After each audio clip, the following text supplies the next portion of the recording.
Welcome back. So we're going to continue the words of my perfect teacher. And today will be our last lesson for chapter 2. We'll start with a short homage. Homage to our teacher Shakyamuni Buddha. Homage to Manjushri for his wisdom and courageous knowledge. Homage to the great benefactor, our lineage masters. With all of your kindness and love, let your wisdom's shining light clear the darkness of my ignorance, once and for all. Grant me, I pray, the intelligence, the brilliance to understand the scriptures, both the word and the treatises.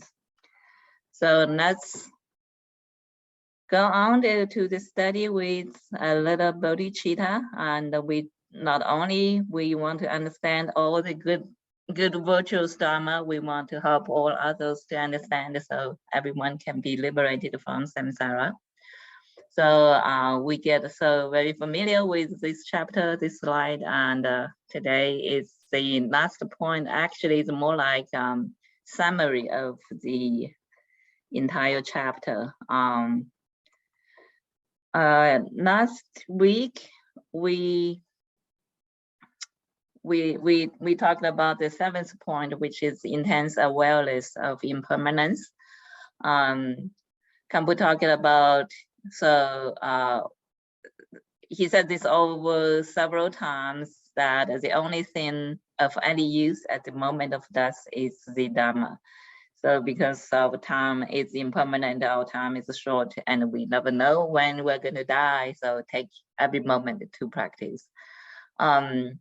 So we talking about the story of that two ghosts, and this one person carried a corpse, and this one person get replaced on every part of his body, and then he was very confused because his body was replaced, and then he was wondering if this is me or this is not me, and then the monks told him there's no real me, right? So he was very sharp faculty. He was enlightened on the spot. So, and we also learned a lot about how to meditate impermanence in our daily life, and how to contemplate when we walk, when we eat food, and when we do virtuous deed, when we have a good intention, and when we have some sort of realization and experience.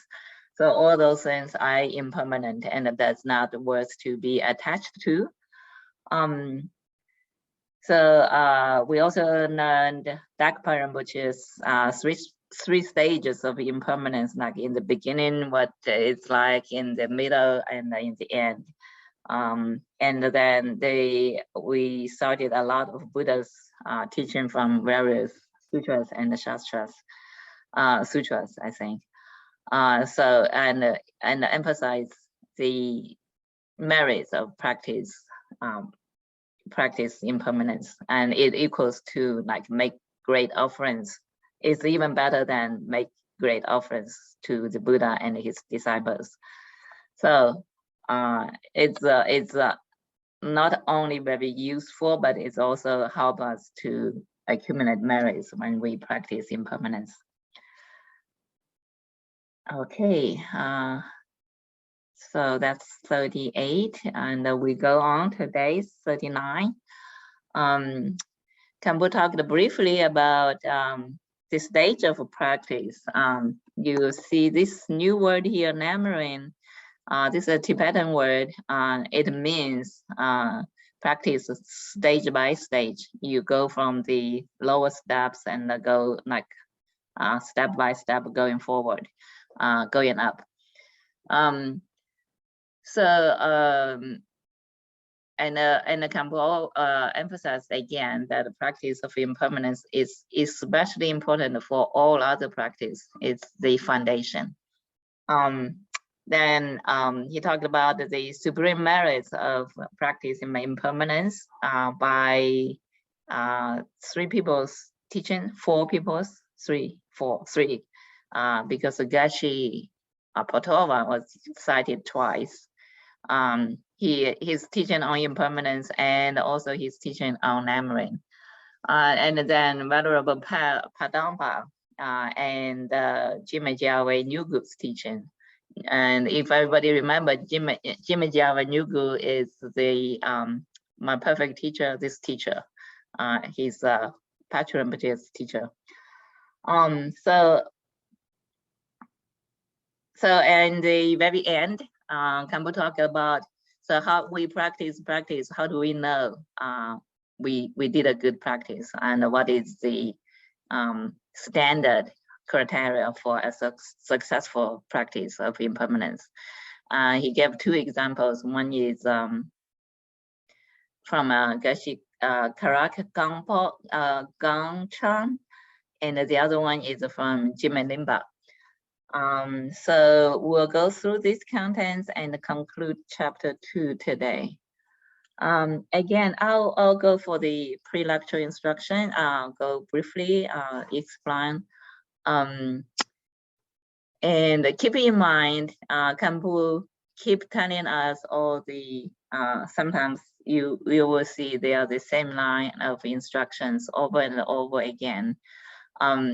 This is from, for my understanding, I think this is really, he wants us to come to like hammer something into our mind, just like by repeating it. So because if you just mention once, people may forget, and then if you keep saying it, people are like, oh, okay, I'll remember it now. So that's my understanding. So again, he said, if we want to have a successful practice of Buddha Dharma, so we need to find the very key point. So what is the most crucial key? That is practice impermanence. So he also, the question is why? Because so we need to rely on experienced master and follow his advice, which is practice the impermanence, right? And he says, because a genuine master will have great compassion towards his disciples, like a mother to her child. He will pass on to his disciples the most meaningful teachings in his life, so that they can gain both temporary and ultimate benefits. So what is the most meaningful teaching? It is that practice cannot come down from the highest realm, but instead must go up step by step from the foundation. That is called nammering again. Therefore, it is especially important for us to build a good foundation. So among all the fundamental practice foundations, the Dharma of impermanence is the most important one. None of our practices will be successful without practicing impermanence. But Bodhisattva Kiyura Sutra says, with ignorance of impermanence and attachment to the fame in the 3 words, one will drift in samsara like a leaf in the wind. So a leaf in the wind has no control of its own directions. Like when we drift in the samsara, it's the same. We're driven by our karma and we don't really have a control. So when one truly understands the nature of 3 words in samsara and the impermanence of death, one will never be so carefree. Acharya Shantideva also said, it makes no sense to relax and think, today at least I shall not die. We learned about this because like life is like a candle in the wind, right? So there are so many causes to die and so few to actually live. So always contemplate all those points, and then we can really push ourselves into the real practice. So this is the pre-lecture, and then we go into the actual teaching. So the first one is Gashi Patova. I went to look him up, and he was John Tampa's disciple in about 11th century, at the beginning of 11th century, in the middle of 11th century, one of the great achievers. John Tampa, we know, was one of the Atisha's disciples.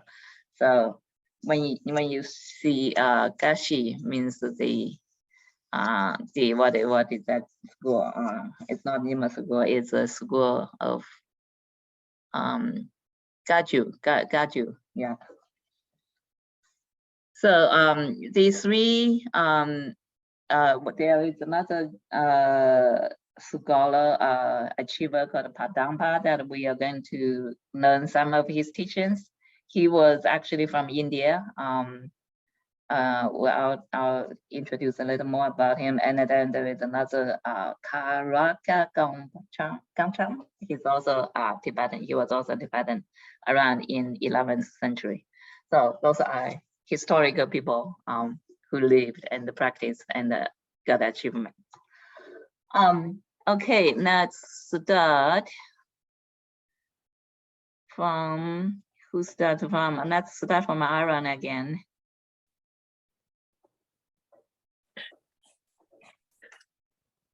Geshe Patawa's teaching on impermanence. Once a lay disciple asked Geshe Patawa which dharma practice was the most important if one had to choose only one. The Geshe replied, if you want to use a single dharma practice, to meditate on impermanence is the most important. Why is that? At first, meditation on death and impermanence makes you take up the dharma. In the middle, it conduces to positive practice, and in the end, it helps you realize the sameness of all phenomena. Mahagovinda's story about getting the kings ordained on the same day. Geshe Patawa said once again, at first, meditation on impermanence makes you cut your ties with the things of this life. In the middle, it conduces to your casting off all clinging to samsara, and in the end, it helps you take up the path of nirvana. Madhyama Agama Sutra also said, one should not delight in or be attached to formations. One should love them as troublesome. One should seek to abandon them. One should seek to be free from them. It means we should not pursue and cling to all of the mundane things that are impermanent. We should understand their nature and then forsake them with renunciation, seeking only for the path of liberation. As Bodhikaryatavara said, O protectors, I was heedless, unaware of horrors such as this, death, and all for this transient existence, body and relatives, amassed so many harmless deeds. Harmful deeds. All right. So any questions over here, Aaron? No, this all seemed, I mean, these passages all seem pretty, it's very understandable, yeah. Yeah, okay. And what's your understanding about the sameness of all phenomena? My understanding of it is that it's all, I won't say equally meaningless, but I guess in a sense equally meaningless, and take, you know, when you're judging them in the light of they're equally impermanent. That's a good way to understand it.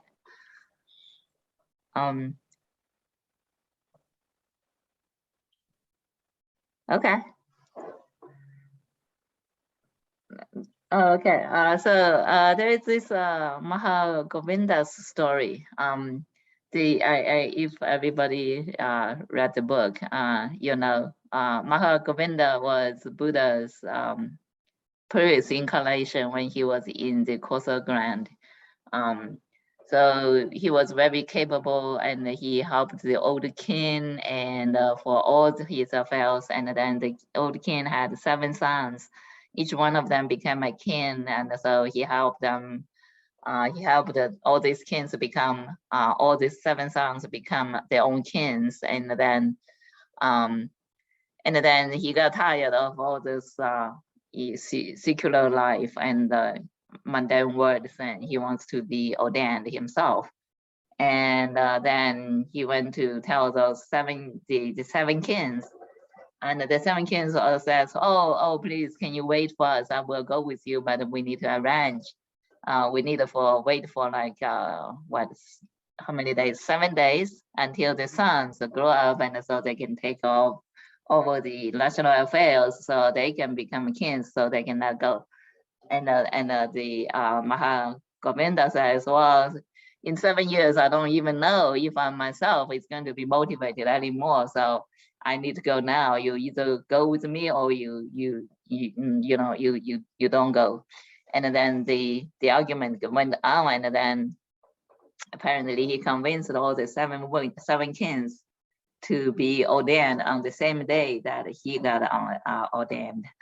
So it's just to say,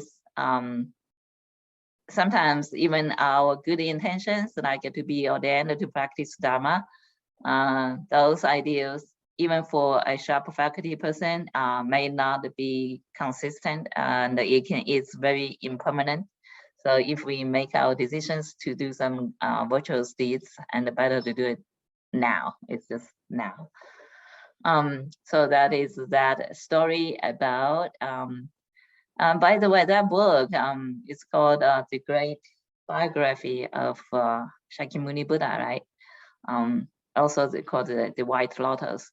It's a great book to read, very inspiring, telling the stories about the Buddha when he was taking different forms of incarnations, and how he generated bodhicitta and inspired the people around him to generate bodhicitta. It was very, sometimes very touching stories. So I don't know if there is English version or not. Okay.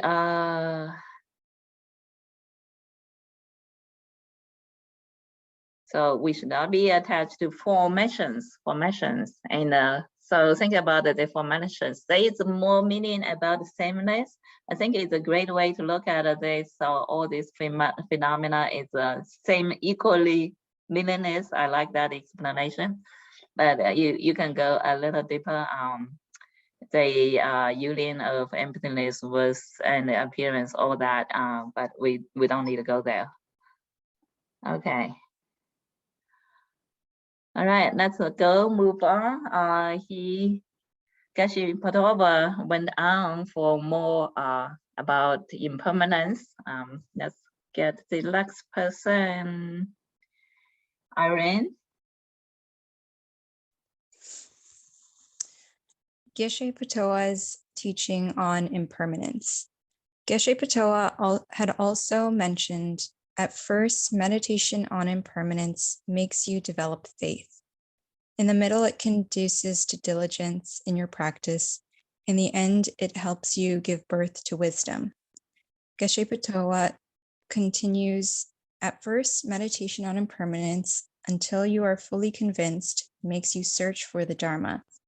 In the middle, it conduces to practice, and in the end, it helps you attain the ultimate goal. Geshe Patoa said once again, at first, meditation on impermanence, until you are fully convinced, makes you practice with the diligence which protects you like armor. In the middle, it conduces to your practicing with the diligence in action. In the end, it helps you practice with a diligence that is insatiable. Great, thank you. Well, what is do you have any comments over here? Any questions? This is quite straightforward, actually.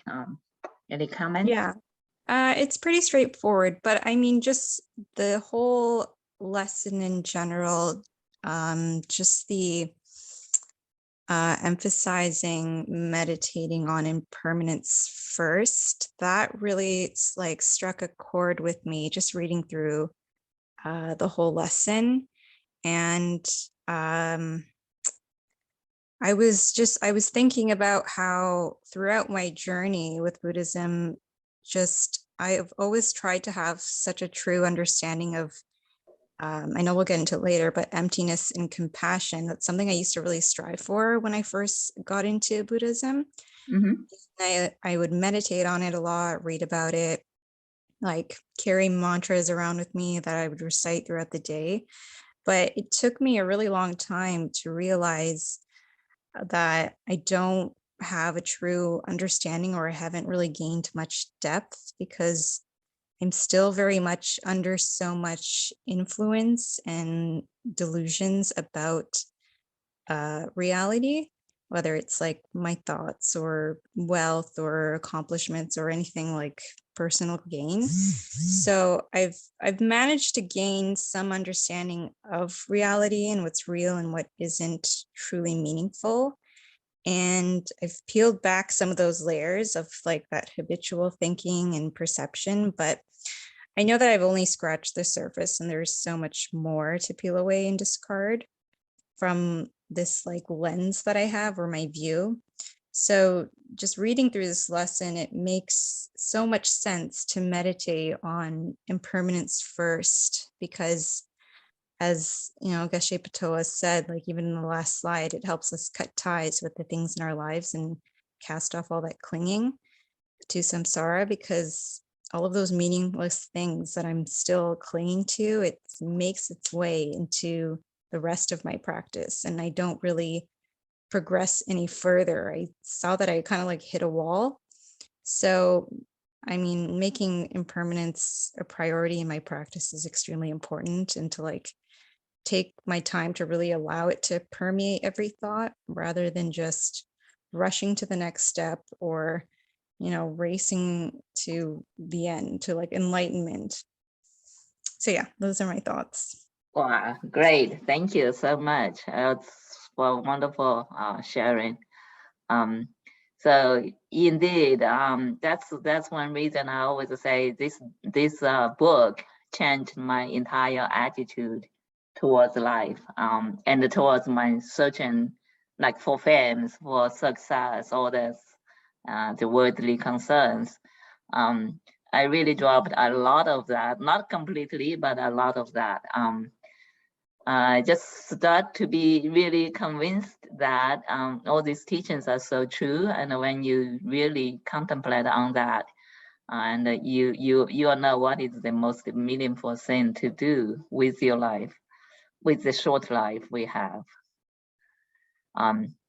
So great, thank you, Aaron. I just can't help make some comment. Yeah. And by the way, that was definitely wonderful comment and reflection by Erin. And just hope all of us get something from that too, because this is really what for the past just couple of decades, actually, what we or I have seen different type of students. When I talk about that, it was really mainly in the Chinese session among the Chinese speaking community. One of my friends I use for a couple of times now. She's really, I think she's born with a great like past life, good karma. When she is in Tibet, there are always people like the monks or nuns are just greeting her. She had a chance to meet many good teachers, monks. When she's there, there are monks who ask her, "Hey, are you here to renunciate, right? To take the robe, like become a nun?" I guess that's a sign that she had that good karma. But even herself, she told me that compare herself with some of the students that started like 10 years ago for this type of systematic study.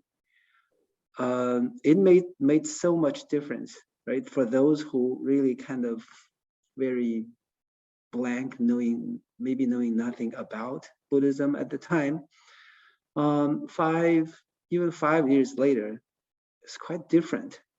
While herself still remains almost the same level, still with some good karma, good life, but didn't start the study.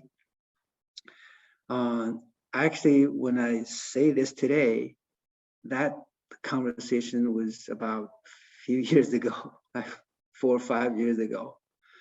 I feel that she's remained still at that level. but if I compare with some other students who have studied either 5 years or 10 years, it's quite different also.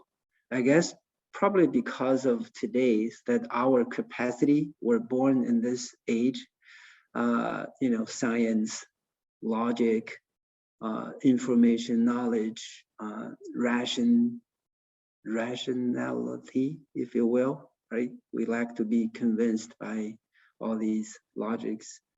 I think that's what Aaron has shared is a great way. And of course, all those chanting of mantra or doing some other good deeds, that doesn't mean that that's useless or low productivity either, because I think when we eat, we can't say this is the last bite that made us full.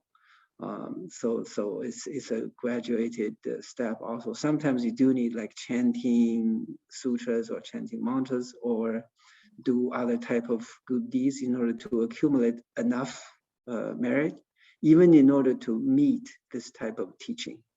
So yeah, anyway, that's just want to comment on the parents' comment.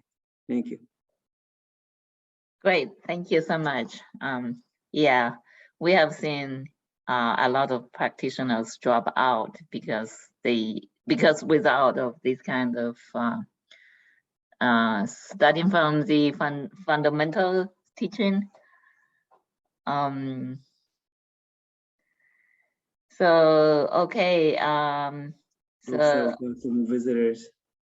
Yes, and Namgia, hello. Yeah, please announce yourself. Hi there. I actually joined later.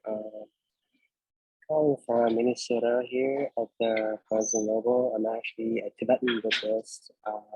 It's my first time being here, and I'm happy to see you all. Okay, welcome. Hey, thank you. Thank you. I saw 2 scratches on the screen because we had people just came in Yeah, and play with us. I was trying to figure it out. Okay, welcome. All right. Thank you. Okay. So, so you know, we are study the words of my perfect teacher, right? So, we are right now in chapter 2, talking about impermanence of life. Hopefully, you have a little idea about. You said you are Tibetan. Yes, I am. So, have you studied the Buddhism before? Yeah, actually, I've been following Buddhism since a long time, but I never really paid attention to the depth of it. You know, like I know the basic things, policies, all the good things, but never really got into really the root of the depth of it. You know, so yeah. All right, great. So we are taking this form of like we take turns to read some of those translations that we made. And by the entire teaching is by Khenpo Sodargye, who is from Tibetan area in China right now, and he has great amount of followers and have lots of teachings. So we are this little group who are following him and try to do the systematic studies. Yeah. Yep. Yeah, this is a preliminary practice in Nyingma School. So, all right. Thank you so much. Welcome. So we're going to go on with Padampa Sangye teaching on impermanence. Let's see. I need to find the next one. Jeff.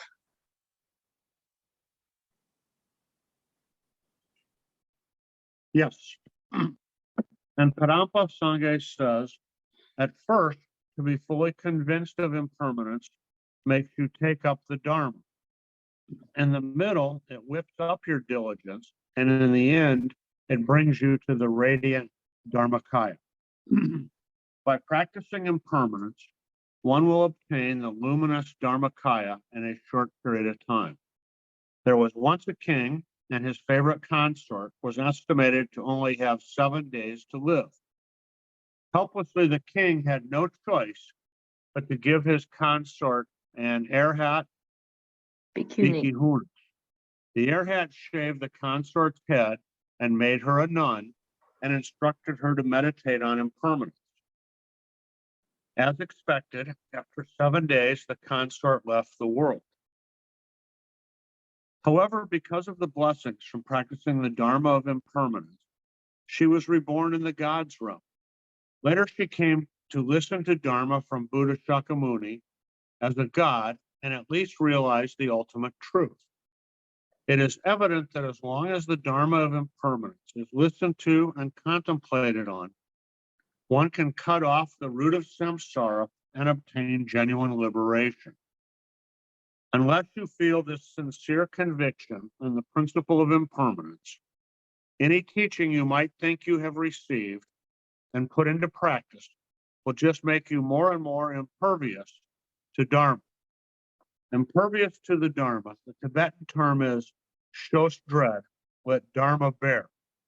Someone who has not been tamed by the dharma. He knows the dharma, but not having practiced it, his mind has become stiff. All right, thank you, Jeff. Any questions here?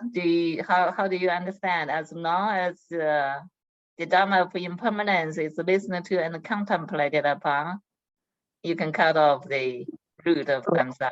Yes, I mean, from my personal standpoint, I do a lot of listening to the dharma of impermanence, but probably nowhere near as much contemplation as I should. So that part is an area of need for me. But as we've been doing this, the more and more that we do this, and the more committed to this that I've become, that the dharma of impermanence has kind of worked its way into the fiber of everything in my life. And so I struggle with the contemplating about it, but I think I'm doing a halfway decent job of living with it. That's very good. That's excellent. Thank you. In here, okay, I'd like to explain a little bit about, we already see several times about this sincere conviction here. And what is the sincere conviction? Can we explain it in the text? But this is a very famous term for high-level practitioners, because when you are sincerely convicted about the principle, so the other thoughts would never arise in your mind when you really facing any occasions, any events. So naturally you know without thinking that this is impermanence. So just like if you're sincerely convinced that this entire physical world is an illusory dream. So if you're sincerely convicted, you don't need to remind yourself constantly, this is a dream, all these things are emptiness in natural. So we learn that, and because Buddha said that, but we never witness it, we never experience it. So we need to remind ourselves, okay, this is a dream. So like the same way, we have to remind ourselves, like, this is impermanent. We should not have the attachment, right? This is not a sincere conviction yet. But once you see anything, you don't need that reminding. You just naturally know that it's impermanent. That is sincere conviction.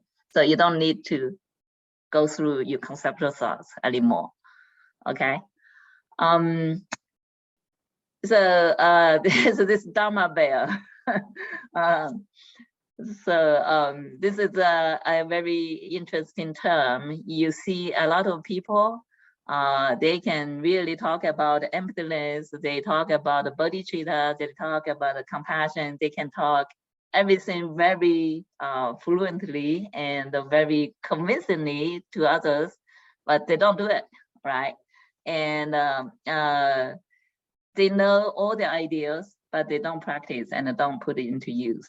So like a dharma is a dharma, person is a person, and they never really engage the dharma in their own mind, in their own mind continuum. So so those are called dharma bells. You see it everywhere for lay practitioners and for even monks. Some monks do that too. They can be really good in oral expression, but they're not good in actual activities. So, and there is in the end, there is a story about the king and his consort. This is, I guess, this is ancient Indian times. There are always these kings and his loved one, and then this story is about the king and his consort were very much in love. They are like deeply in love, and then one day the king had this thought. He wanted to test how much love he actually had from his wife. So he pretended, he told his servant to tell his consort that he was eaten by a tiger, right? And then the consort was like so heartbroken that she actually died on spot. And then the king, of course, was very regretting, and then he carried the body to the cemetery and stayed with the body for 12 years. 12 years, and he couldn't let it go. Every day he just chanted her name, and just like in that sad mood, like for 12 years. And then one day, I think a sage wanted to unite him, so he came to the king with a pottery jar, right? A pottery jar, and then he let the jar drop in front of the king, and then he started to cry. So, oh, my jar, and how sad I am because I lost my jar, and so on and so on. And the king looked at him like I say, "You're such a foolish fool.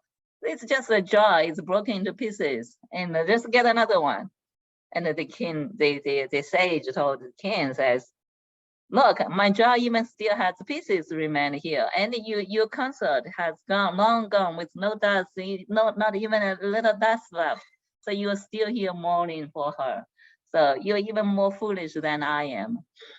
So so the king like realized like indeed that was, so he was pretty much realized the impermanence on spot. So so that is the story. So I guess all these stories tells a lot of meanings behind. Even we will tell more stories today. Couple of teaching with stories. I think stories makes a lot of sense also. So any comments, any questions here?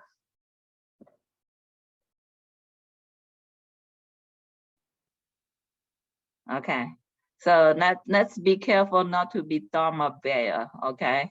Once we learn all these dharmas, we got to put it into practice. All right, this is the Padampa. Okay, Padampa. He was the Indian Mahasiddha, and then also lived in late 11th century. And there was this great well, he was believed to be one of the incarnation of the Buddha himself, and also he was believed, he traveled widely in Tibet and China, and people do believe that he was also had another name in China, which is Bodhidharma. Bodhidharma was the founder of Chan Buddhism in China, so it's also called Zen in Japanese. So so you can see a lot of similarity between Nyingma School and the Chan Buddhism. A lot of similarities.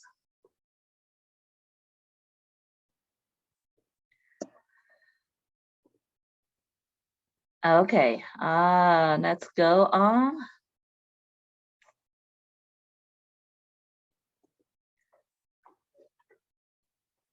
Still Padamba Sangye. Who will be next one? Joe?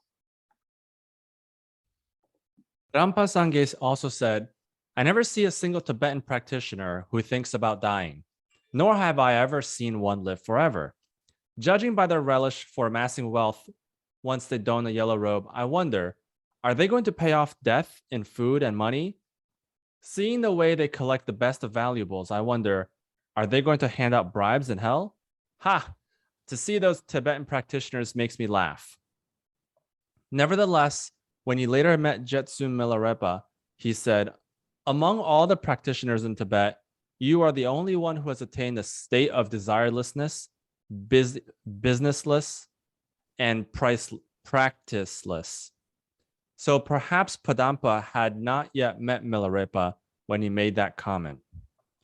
Venerable Padampa carried on, the most learned are the proudest, the best meditators pile up provisions and riches. The solitary hermits engross themselves in trivial pursuits. The renunciates of home and country know no shame. Those people are immune or practicing superficially to the Dharma. They revel in wrongdoing. They can see others dying, but have not understood that they themselves are also going to die. That is their first mistake. All right, great. Any comments and or questions? No, it's pretty straightforward. It again, it underscores the concept of impermanence and that nothing we accumulate in this life goes with us when we go. Yeah, great.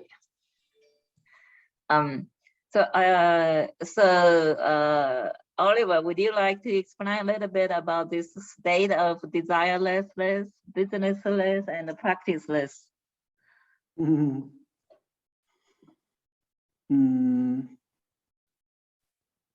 I think it's really more the highest state, right? In Buddhism, we have different way to look at the path. For example, like the 5 path or 10 bhumis, right? 10 bhumis is the level of bodhisattvas, and 5 paths actually start with the accumulation of merit and all the way to I think it's called the learninglessness, right? Which is very similar to this. Learninglessness pretty much means it's the realization of Buddhahood. You don't have to learn anything. And of course, in the Theravada system, the Arhat level is the learninglessness also.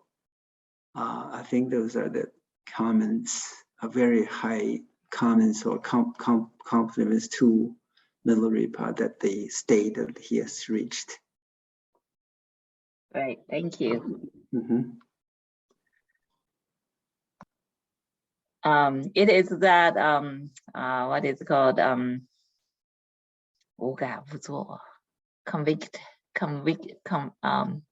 sincere conviction status of the true mind. Okay, that means enlightened and fully enlightened. Maybe I want to add a little bit. I know there are in Tantra study, there are also descriptions of the different levels. I believe it's our last class, right? We mentioned, oh no, I think it was maybe the Chinese session. Anyways, the 4 steps of Madhyamaka and 4 steps of great perfection or Dzogchen. Yeah, that's of course it is. These 2 are already a high level, but even among the high level, there are different steps of or level of realization too. I don't know, just put it to a taekwondo context is even if you're a black belt, I guess there are like 9 levels of black belt also. Yeah, anyway, that's the way. There are, the point I was trying to make was there may be, different measurements or different these systems is pretty normal. It's pretty really according to the capacity. I guess if the students are majority of the Theravada capacity, this go that system. But when study, I guess it's good, it's helpful to understand these different systems. Eventually it's the same though, right? Like, the last slides mentioned the radiance Dharmakaya. If you realize that is, roughly that's Buddhahood. Yes. Mm-hmm. Okay. Bodhisattvas have many different levels because they have slightly different kind of you would say affliction, but you can use the word affliction or conceptual thoughts to be cleansed or to be like removed. Only the Buddhahood reached that level of this kind of level, the Dhammakaya. Okay, but that's just some like term explanation. We'll understand it later more. Next one, Kate. Sure. Practicing impermanence gives rise to compassion. With a proper meditation on impermanence, you will succeed in all of your Dharma practices. Great compassion can also rise by meditating impermanence.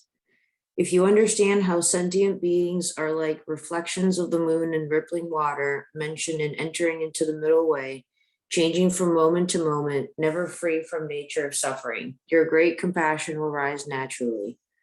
Aradeva said, anything impermanent is subject to falling apart, and falling apart is not happiness. Therefore, what is impermanent is said to be suffering. Beings are like reflections of the moon in rippling water.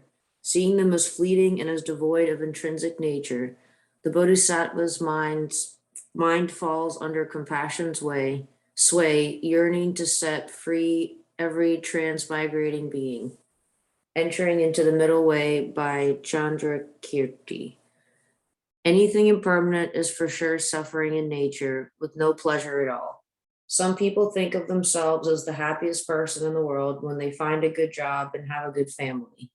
Yet behind the happiness, there always hides suffering. Today's laughter may turn into tomorrow's wail. What is the use of attaching to these things? There is no real meaning at all.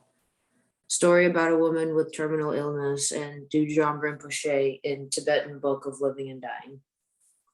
All right, thank you. How do you let me ask you a question. How do you understand these reflections of moon in rippling water? I guess it all kind of goes back to examples of impermanence, in that the moon will change to sun and whatever other cycles. But then also the fact that the rippling water, I guess, makes it harder to see the exact reflection because it's going to be changing with every ripple. Right, great, yes. Right, okay. Thank you very much. So here it says entering the middle way is talking about the bodhisattvas, different Buddhists. But here this line I find it's very interesting. I saw a copy here. It's not in the original text. Beings are like reflections of the moon in rippling water, seeing them as fleeting and as devoid of intrinsic nature. The bodhisattva's mind falls under compassion's sway, yearning to set free every transmigrating beings. Transmigrating means like reincarnation, right? Because this lifetime we can be humans, the next lifetime we couldn't be animals or hungry ghosts, whatever, we don't know. Reflections of the moon in rippling water is very often used as a metaphor for quickly changing, its impermanence, meaning as fleeting, and as devoid of intrinsic nature. Think about that moon reflected in the water. It's like we always look into the water, we see the moon reflection, and we think there is this moon in the water, right? And this is worse, and not only in the quiet water surface, it's in rippling water. So you cannot really catch it. It changes from moment to moment. You cannot catch it, and there's no real entity. There's no moon in the water, right? So but we don't know. We all in the samsara, we don't know about that. We still struggle to be happy, right? We all want to be happy, but here Arya Dima says anything impermanent is subject to falling apart, and falling apart is not happiness. But we still want to go for it. Therefore, what is impermanent? It's said to be suffering. So that is how practice of impermanence can lead to compassion, because people don't know and they still struggle to be happy, but they actually suffer. So that is what it means. Oh, and here says the story about the woman in Sodargye Rinpoche's Tibetan book of living and dying. It's a great book. I strongly suggest everybody, if possible, to read it. So the story came about, the woman came to Dzogchen Rinpoche, and I think he passed away in 1990s, sometime over there. And then she was, I believe she was diagnosed as cancer and only had like several months to live. And then out of desperation, she went to Dzogchen Rinpoche for hope. And the Sodargye Rinpoche, the author of that book, was the translator. And when she met the Rinpoche, and she said, I'm dying, please help me. And Rinpoche, you know, he was a great achiever. So just by his presence, he showed those calming effect, and he replied in a calming voice, and he says, well, what he exactly said, I don't remember. I'll try to make it up by the meaning. He says, aren't we all dying, right? So it's just a matter of time. So because the woman says, I'm dying, please help me. And Dzogchen Rinpoche says, we're all dying, so we all need help. And then she was convinced, and then she was convinced by his was charming, charismatic, what is that word? And then what did she do? She was devoted to practice and then focused on the practice, and then she actually got healed. So it's a great story about once you change your mindset, direct your mind to something else, to the practice, for example, the virtuous deeds, and you can actually change your fate. This is my understanding.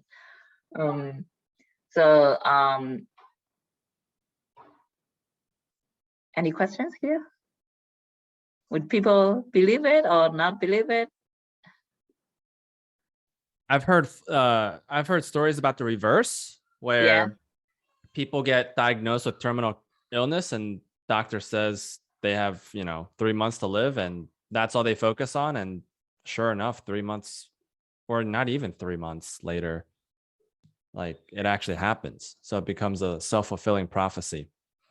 So it seems to me like this woman in this story, she chose to focus on the amount of practice or the amount of things that she had left to do before she went, And maybe that's why she, you know, lived longer than the time that she was diagnosed with.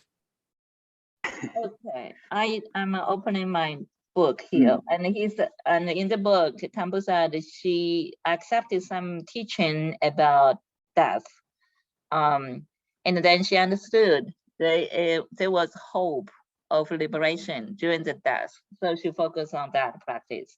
So she accepted death as part of the normal routine. And then because she had this hope that during the death, we have the chance to be liberated. This is we have been talking about like a pure land practice, all that, and especially great Dzogchen practice has specific like liberation ways, like death teaching, Bado teaching of passed down by Padmasambhava. So she actually healed. Yeah, we hear lots of stories. The doctor says, oh, well, you only have 6 months and for so many days to live. And then people really do believe, and then they become prophecies.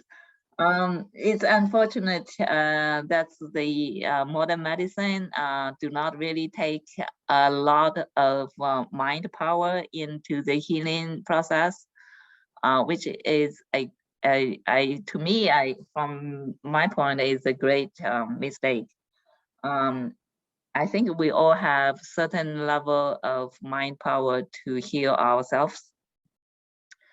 And if you believe the mind kind of shape your body, it is you need that deep rooted believing. The mind comes first, then your body is second, then a lot some things can happen, and there are lots of stories about people go to Buddhism for help upon the terminal illness. Not everyone will be saved, not everyone, but a lot of stories tells that they can be, a lot of them can be saved.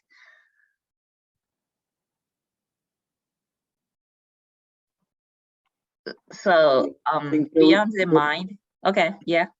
I mean, Joe's example also shows how the power of the mind also, it just goes the other direction. That's right, yeah. Yeah, and of course, like Fong said, not everyone, because I mean, the body or illness, there's a combination of different things that some are in the Buddhism or Tibetan Buddhism, we call the four great elements, right?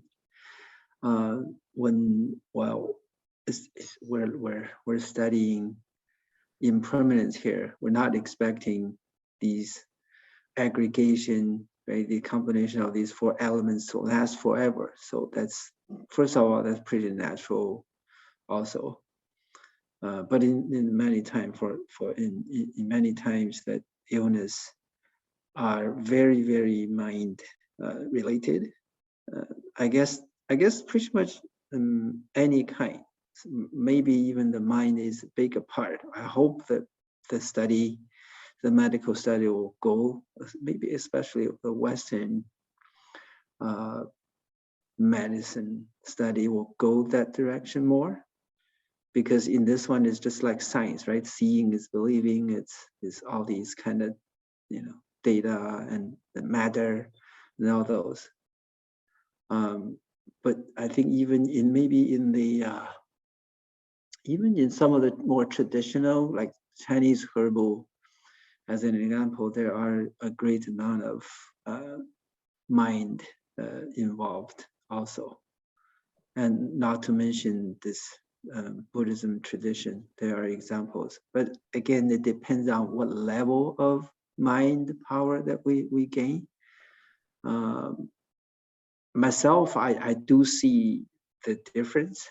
So when your mind is more calm, those are like flames happen to skin or were a lot less frequent than compared with even a few years ago. So that definitely sees how the mind and body work, how that work together.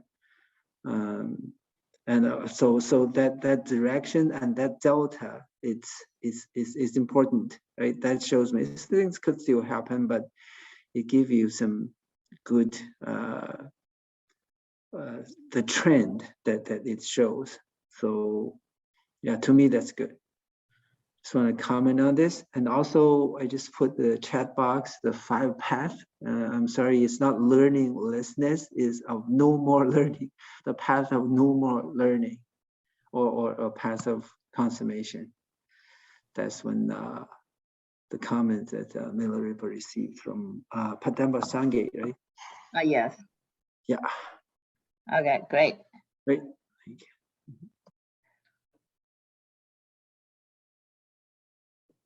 And to many people, enlightenment is the first step. And then after that, you need to go a lot more practice. All right. So yeah. Anyway, so we're still far away. So next one, Pollyanna.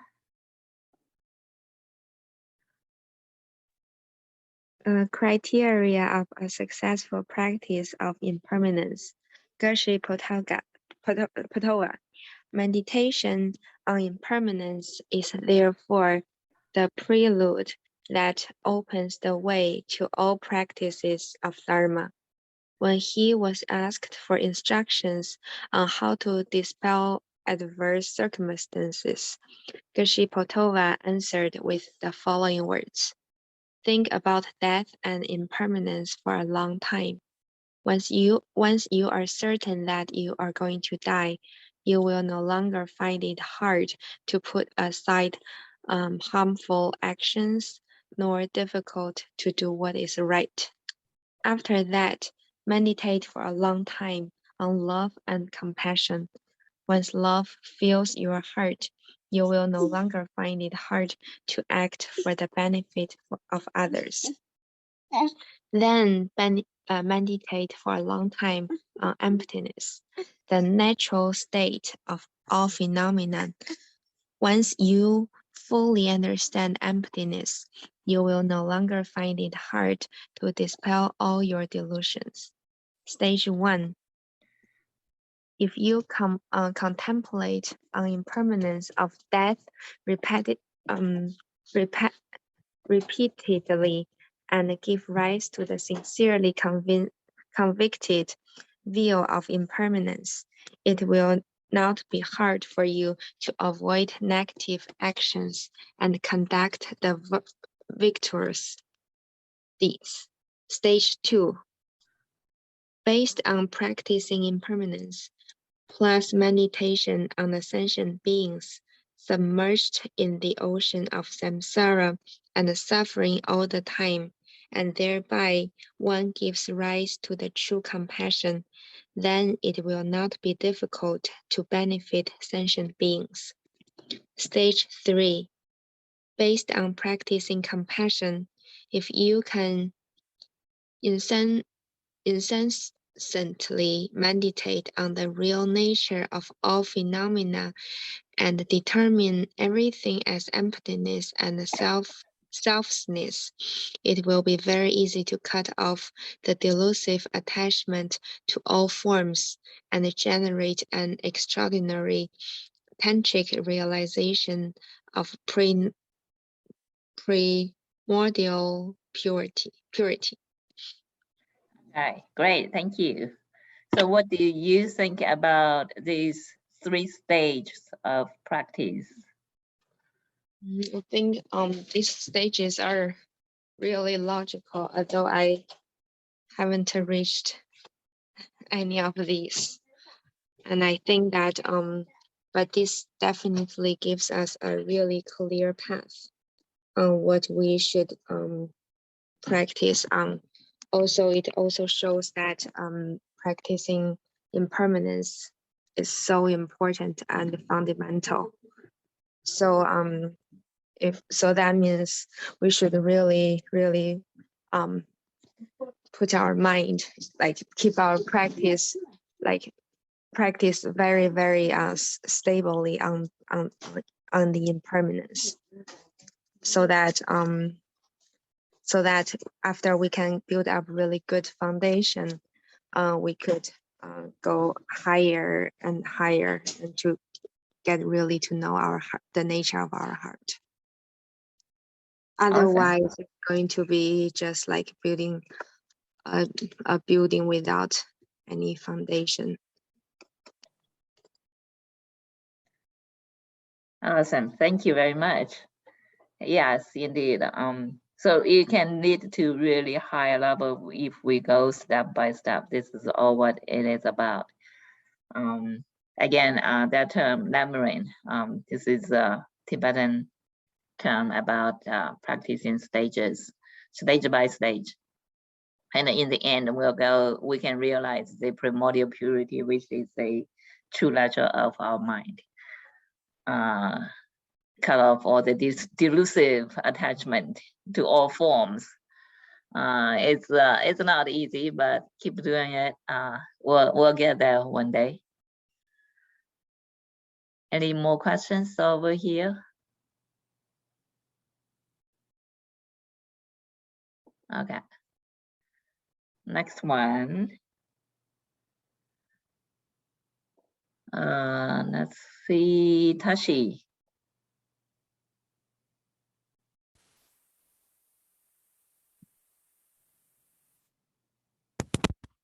Can you hear me? Yes. Okay, thank you. Criteria of successful practice of impermanence and Nyingma Nuko. Once we have such a conviction upon the impermanence, all the ordinary activities of this life, like fame and wealth, come to seem as profoundly abhorrent as a grassy meal does to someone suffering from nausea.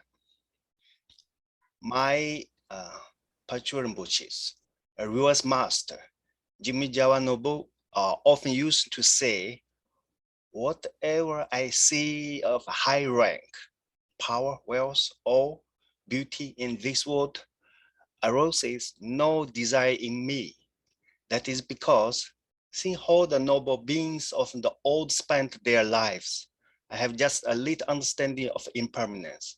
I have no deeper instructions than this to offer you. So just how deeply should you be permanent with this sort of impermanence? You should be like Geshe Longchen, who want to meditate in the mountain solidarity of Jammu Karan in the province of Zhang. Zhang means the current desert Tibet area, actually. Yeah, in front of his cave there was a tall bush which kept catching on his clothes. At first he thought, maybe I should cut it down. But then he said to himself, but after all, I may die inside this cave. I really cannot say whether I shall ever come out again live. Like, obviously, it is more important for me to get on with my practice.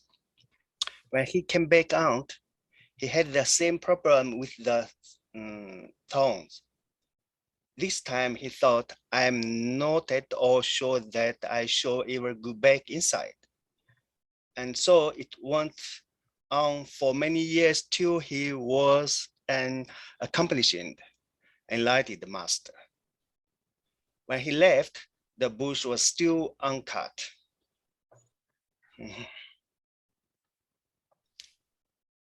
Any comments here? Would you cut the bush if it was you? Honestly, I have no idea. Yeah, but you know, the practice, it's really it's a tough job, right? So this kind of like, situation, it's for me, it's still really hard to understand. I mean, I'm really unable to do like this kind of job, right? Well, I think I would cut the bush anyhow. So I'm not not only probably criteria. Yeah, in today's caves, I think one time Dzongsa Chinzhe Rinpoche was joking that there's not only some decorations, but good broadband in the mountain caves. Oh. Wi-Fi. You need internet.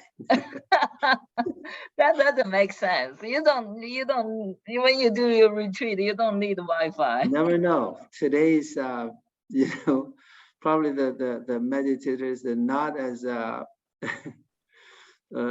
real as those good ones in history.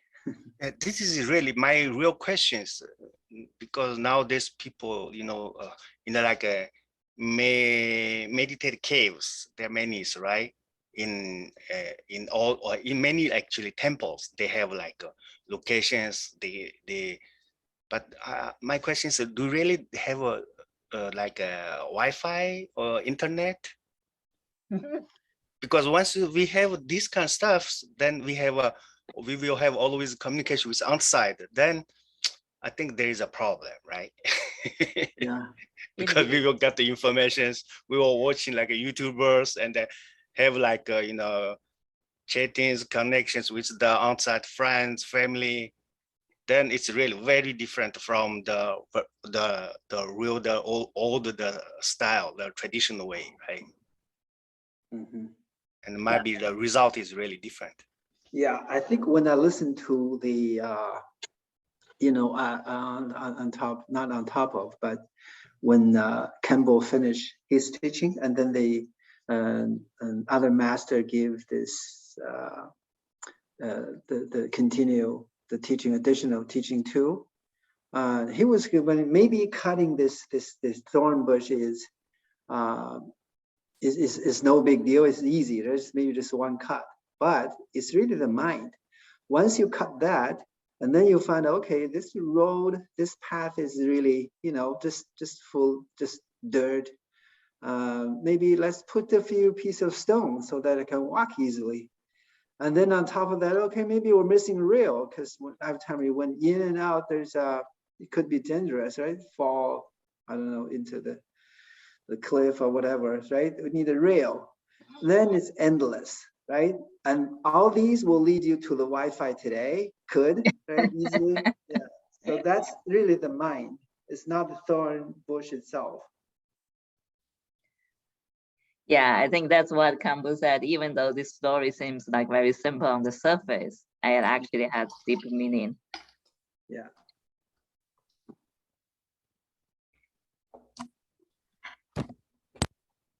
Okay, great.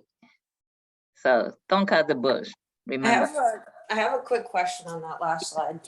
Yeah. So where would be the line, I guess, between apathy and understanding that as impermanence?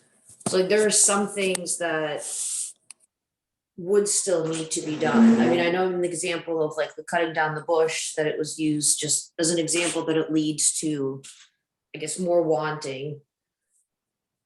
But is there a difference between, like I was saying, apathy? Mm-hmm. Yeah, just as far as like not taking any action just for fear that it will escalate.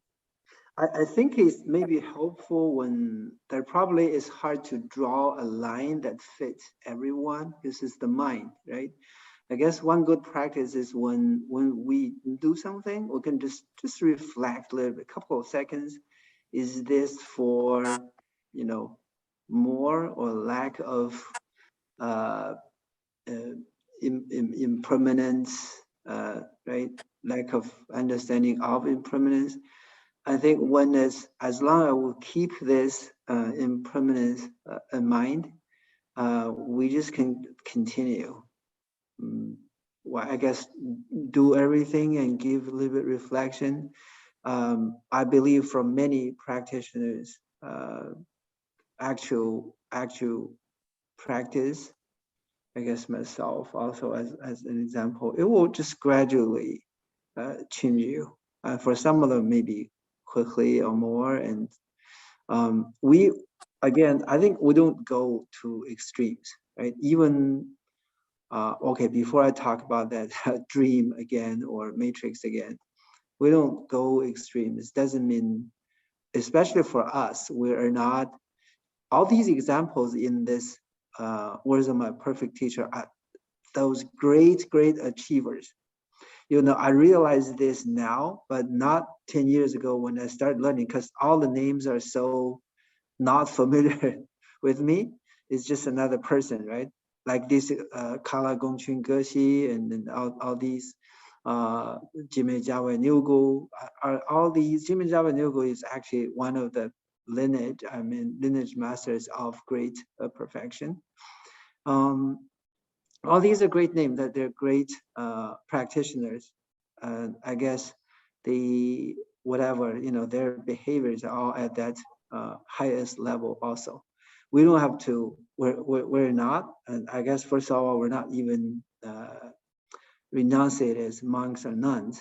We need to, work, family, like I think Joe brought that up, or as a mean bread winner. We need to work. So there's definitely, the difference is just the attachment, right? If we just recall, like work, right? How much time that with maybe little things, little comment from boss, peers, subordinate, or all these can just cause us not happy, rumination. I guess with a sense of impermanence, all those can be gradually eliminated, right? I think I even realized 90% or even higher percent of the time that is spent thinking, worrying, rumination, not worth it, right? Even if you don't spend those time studying Dharma, or just don't worry about it. That makes things a lot of, even work itself, right? More productive like that. Again, that's probably not a line, but maybe I would recommend just a reflection on that. As much as you can, start from there. Right. You still need to pay your bills. Don't delay on that. Pay that with a sense of impermanence. Thank you. All right. Let's see. We all have taken it around, and let's get Oliver to do this one too. Criteria of successful practice of impermanence, Jime Limpa. Okay, this is one of the greatest master in the Nyingma history. Another role model of practicing impermanence is Rijin Jime Limpa, who is also called the Kinja Uja rays of the compassion and wisdom. The Venerable would always spend the time of the constellation Rizi in autumn at a certain hot spring.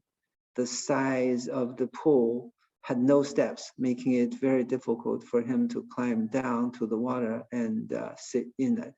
His followers offered to cut some steps, but he replied, "Why take so much trouble when we don't know if we will be around next year?"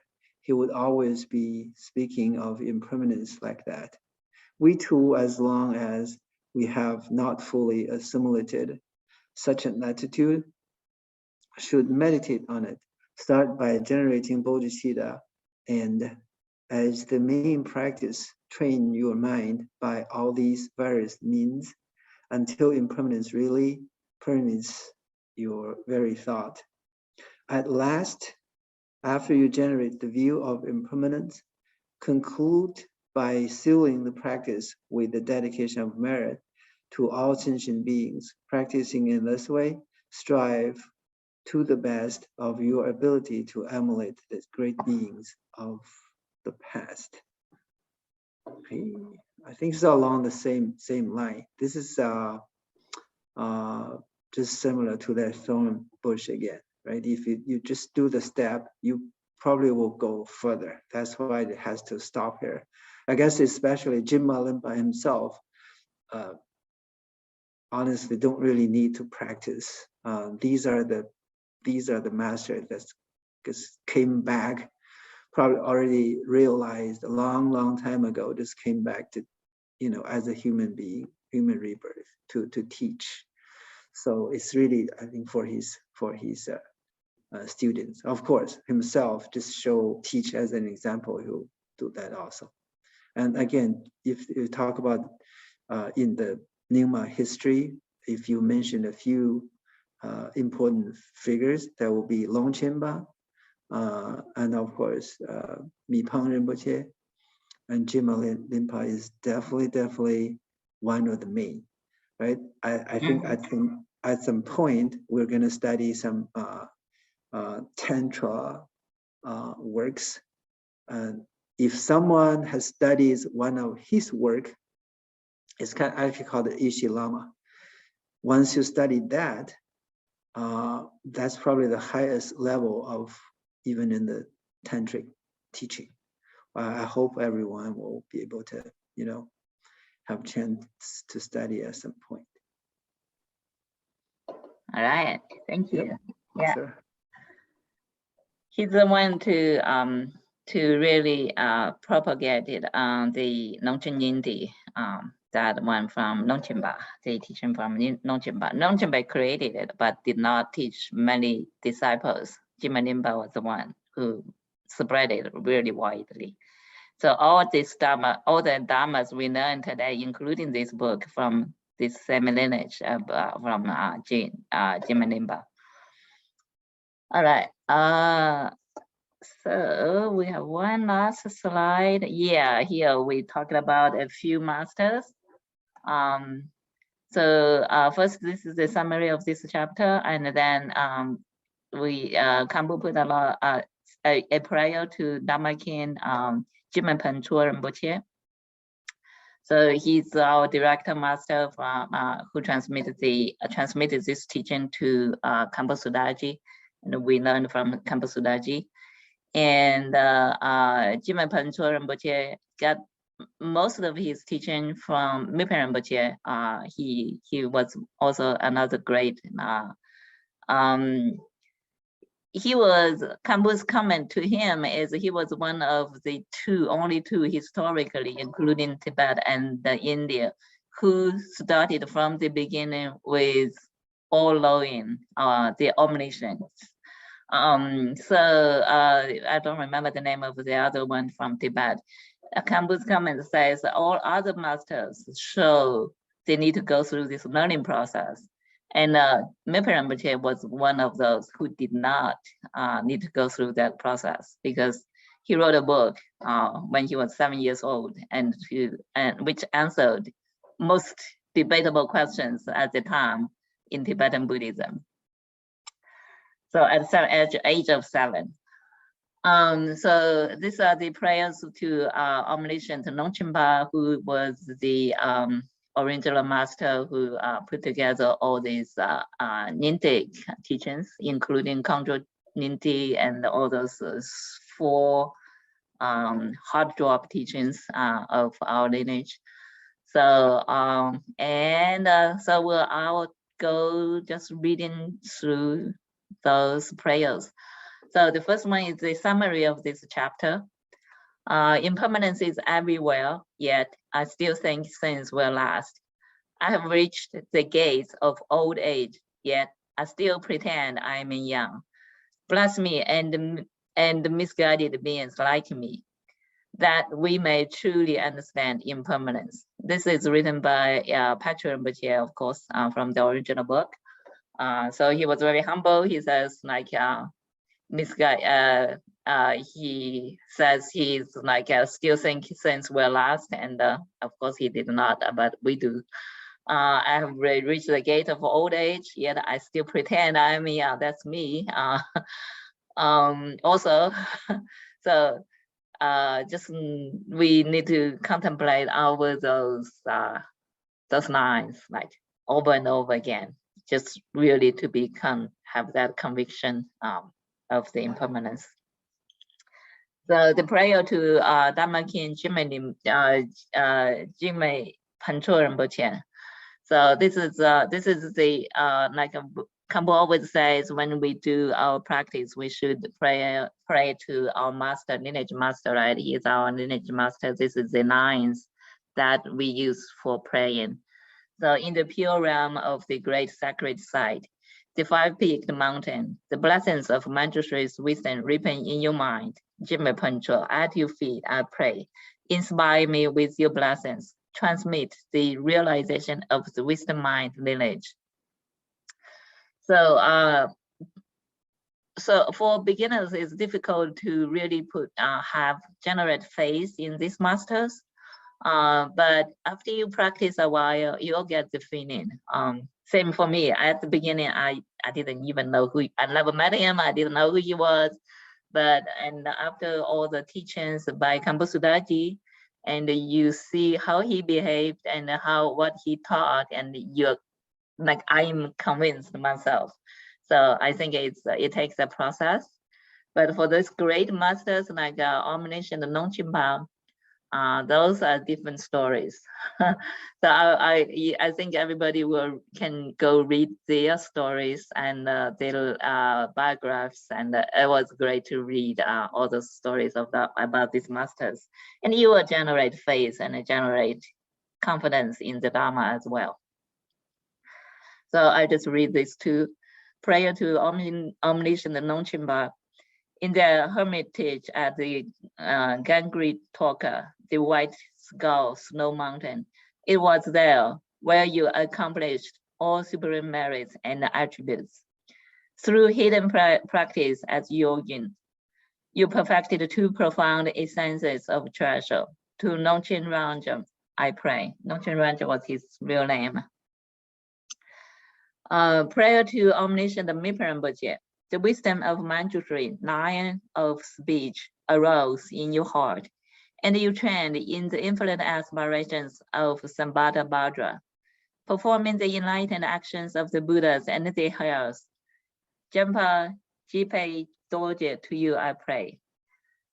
So, so this I think conclude our. So these prayers, when you really pray with faith, it actually helps deepen your understanding and your practice. I'm speaking from my own experience. Okay, any more questions? I think we're getting to the last one. A little over. Okay, let's do a dedication.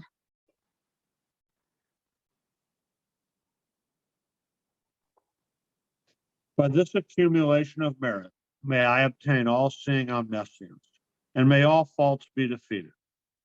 The whirling, turbulent waves of birth, aging, sickness, and death from this ocean of samsara, may I liberate beings. Just as the Bodhisattva Manjushri attained omniscience, and Samantabhadra too, all these merits now I dedicate to train and follow in their footsteps.